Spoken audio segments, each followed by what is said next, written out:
السلام علیکم ناظرین، میں ہوں آمنہ اور آپ دیکھ رہے ہیں سرعام CID نیوز۔ ایک اہم خبر سے آپ کو آگاہ کرتے جائیں۔ آزاد کشمیر میں عالمی ادارہ صحت کے تعاون سے خسرہ اور روبیلا سے بچاؤ کی قومی مہم کا 15 تاریخ سے آغاز ہو چکا ہے۔ 9 ماہ سے 15 سال سے کم عمر کے تمام بچوں کو خسرہ اور روبیلا سے بچاؤ کے ٹیکہ جات لگائے جا رہے ہیں اور حلقہ LA4 کے انچارج ڈاکٹر دانیال صاحب ہیں اور انچارج منگلا ڈاکٹر فراق خالد کی سربراہی میں ٹیمیں کام کر رہی ہیں۔ UCMO یونین کونسل کھڑی خاص میں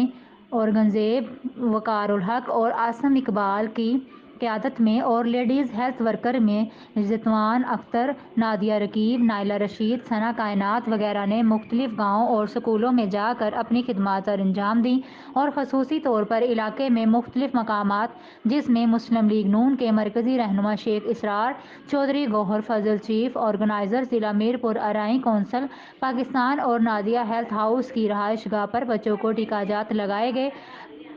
بیورو چیف چودھری توصیف گور سے اظہار خیال کرتے ہوئے ڈاکٹر فراق خالد نے کہا کہ عوام سے اپیل کی جاتی ہے کہ اپنے بچوں کو قریب ترین ویکسینیشن سینٹر، اسکول یا سرکاری مرکز صحت میں خسرہ اور روبیلا کا مفت حفاظتی ٹیکہ لگوائیں اور 5 سال سے کم عمر بچوں کو پولیو کے قطرے بھی پلائے جائیں گے اور عوام علاقہ سے امید کرتی ہوں کہ آپ ہماری ٹیم سے تعاون فرمائیں گے۔